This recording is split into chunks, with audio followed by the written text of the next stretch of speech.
अहम खबर कराची से। सुखन पुलिस ने बैन सूबाई बदनाम तरीन मंशियात स्मगलर गिरोह के 2 अहम कारिंदों को गिरफ्तार करके 50 लाख रुपए से जायद मालियत की आला क्वालिटी की आइस बरामद कर ली।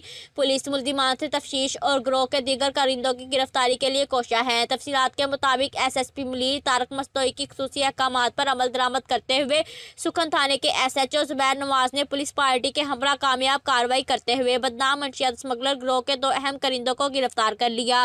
गिरफ्तार मुल्जिमान में मोहम्मद रफीक ब्रोही वल्द फजल मोहम्मद और खालिद हुसैन अब्बासी वल्द नूर हुसैन शामिल।